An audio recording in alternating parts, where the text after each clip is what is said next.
videos here. I'm going to play this one first here because I think that the Democrats are on some BS right now. I'm going to call cap. I smell some jankiness right now, right? I'm going to play this other video regarding racism that's happened this week. And I want you guys to hear this and think, hey, man, something's not adding up here.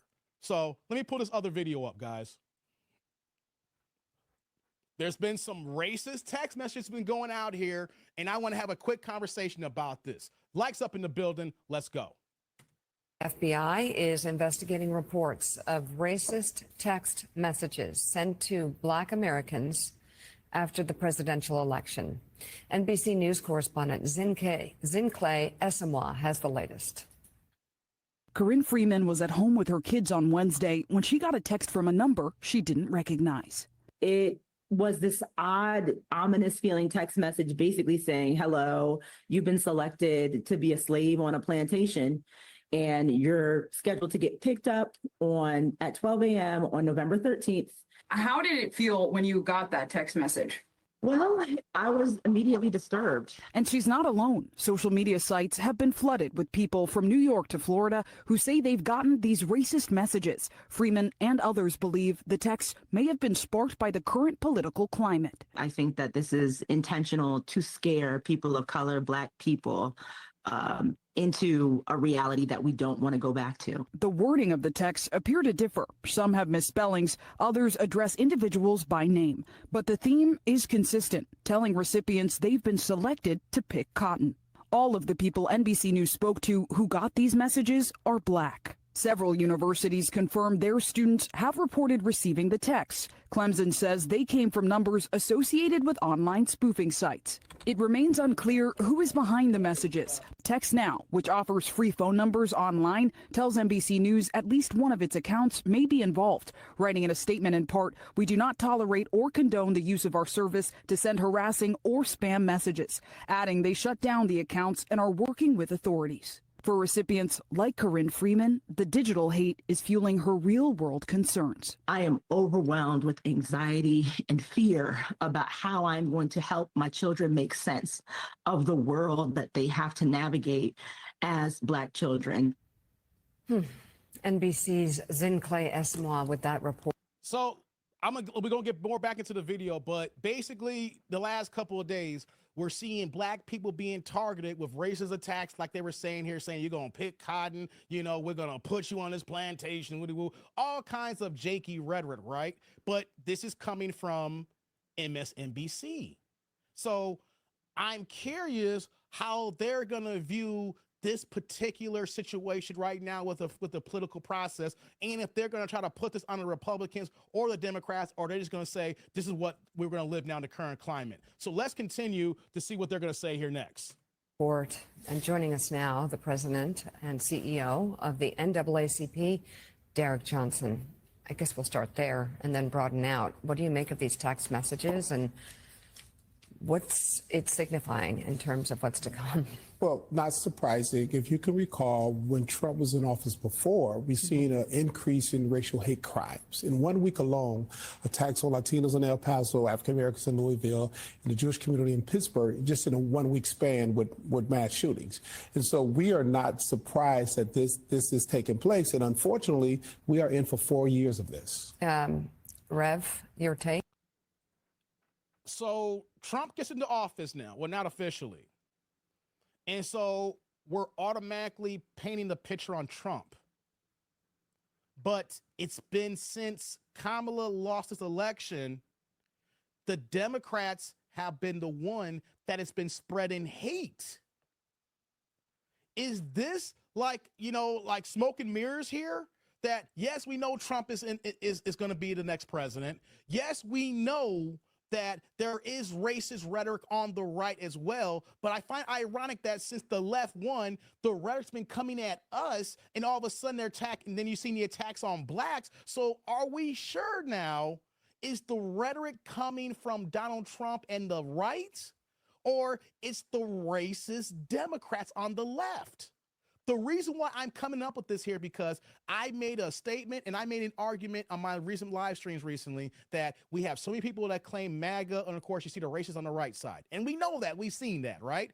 But I make the argument, just like Joe Biden, there is so many more, just as many racists on the Democratic side, right?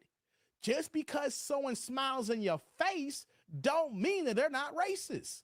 See, the Republicans, I look at them as just being the honest racists. They're going to tell me that they don't like me and this is how they move. The Democrats are going to smile in my face and they love all people. And then when they turn their back, they make the policies that is racist against us because we don't have any pro policies for us. So I find this very ironic that Trump is in, and then these days, black men have been feeling the hurt. And then on a pro-democratic news station, they're saying Texas is going out to black people about slavery and picking cotton. Now, let's play more of the video, but am I the only one that is seeing this possible correlation? I could be wrong, but I find this correlation very, very interesting here. Let's go. Well, we must remember in the 4 years that Donald Trump was president, that is when George Floyd happened, that's when Breonna Taylor happened, that's when Ahmaud Arbery, probably three of the most memorable racial cases of our time. And he said nothing as president. He went in front of a church and lectured the protesters holding up a Bible. And I think that as Derek, as we started getting calls at National Action Network, and I know you were overwhelmed yesterday about these text messages, it brings back this whole feeling of our community under siege. And you've got to remember, Trump just a couple of weeks ago said, well, some slavery could have stayed in. These people are being emboldened and feel empowered with the reelection of Donald Trump. And I think that that message didn't get through even to some young black men because of the anxiety of the economic woes we were dealing with. Yeah. You know, in terms of the election itself, the Democratic business model is dysfunctional.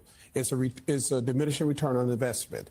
They emphasize nationalizing the campaign on media buys, and they don't spend enough time on the doors. They don't empower local and state actors. They're not expanding the pie.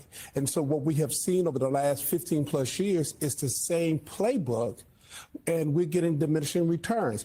But VP, her execution of this campaign was flawless. She did exactly what she was supposed to do. Absolutely. But when I got to Pennsylvania, when I was in Atlanta, I realized some gaps there, that the people who were working in the campaign that was hired before the VP was in place, they were disconnected from the communities. If African Americans, we're a reliable voting bloc, but we have to be persuaded. We have to be mobilized. And the model they use is mobilization only and not persuasion. The median age of our community is 32 years old. Think about that.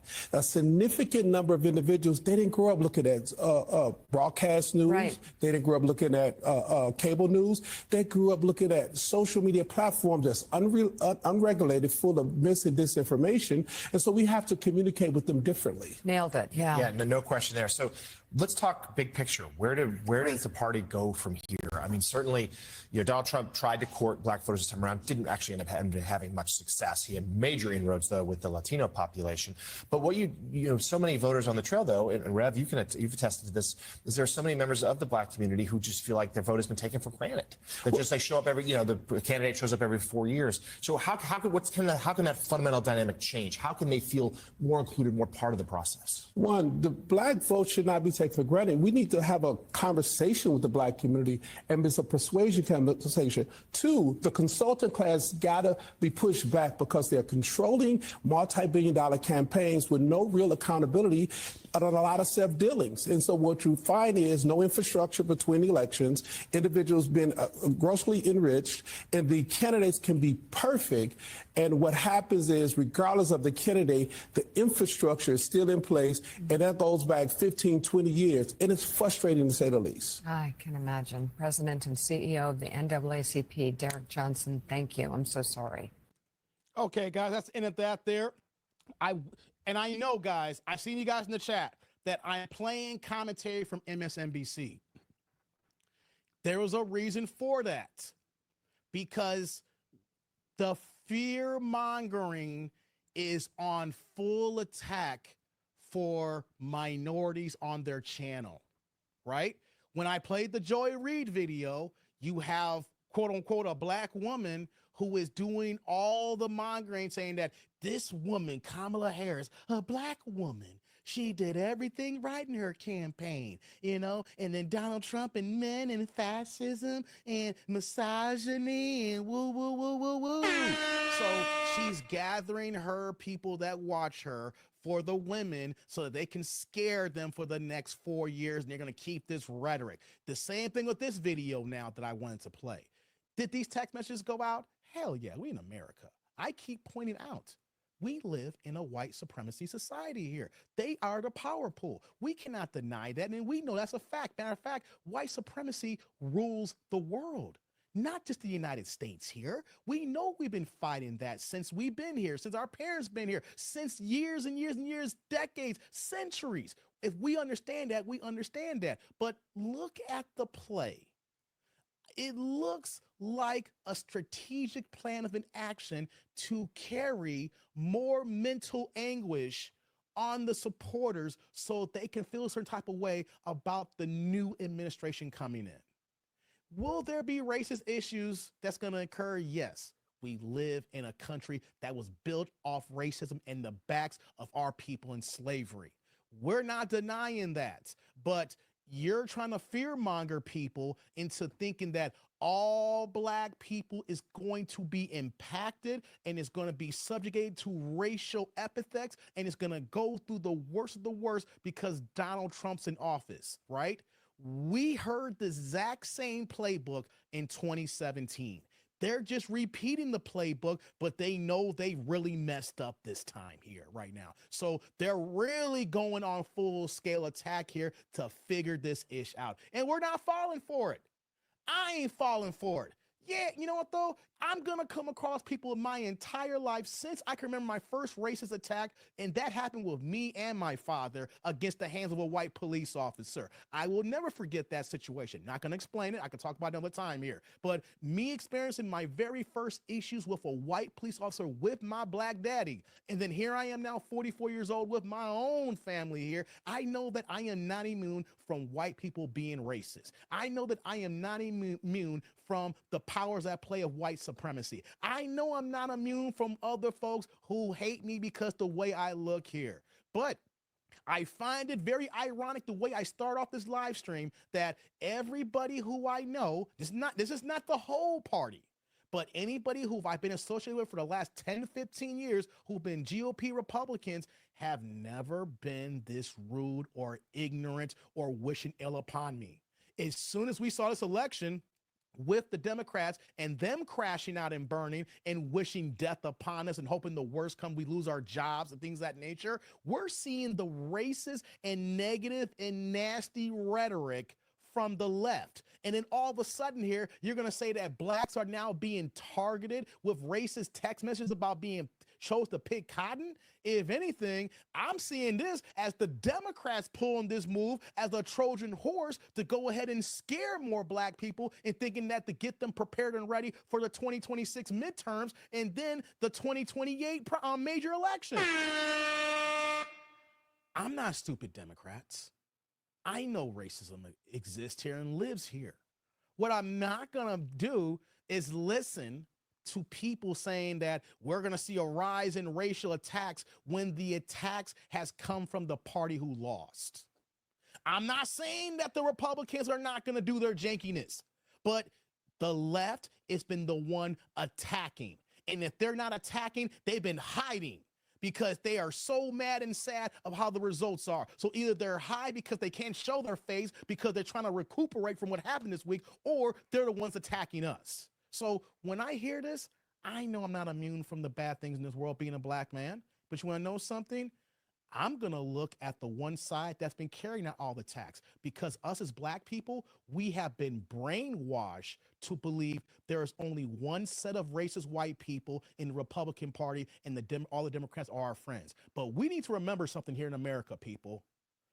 White people, they are racist in America. Not all, y'all. I got a lot of white friends.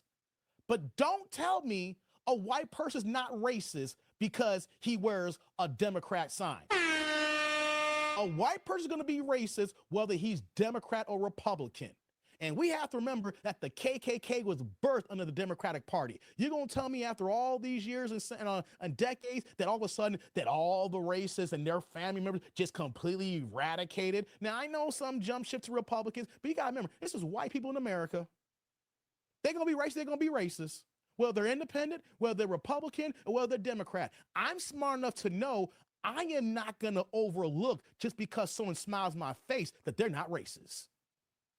And that is what black people need to wake up from. Just because someone's Democrat, y'all need to throw that ideology and notion out there that they can't hate us because their policies has proven they don't like us. And since they don't like us, I'm not putting past anything they say or they do. Let me get to these supers, guys. Let me get to these supers. Shout out to Grits and Bacon back in the building again with the $2 holla, pushing the blue plate saying Democrats, tech Democrats, that's BS. LOL, stop it. This is blowing my mind, man. This is blowing my mind, Grits and Bacon. Man, you've been supporting heavy in the chat today, man. Hey, brother Grits. Salud. Thank you for the holla. I appreciate you, man. Thank you. Thank you. Right back at you. Hey, man, I appreciate you.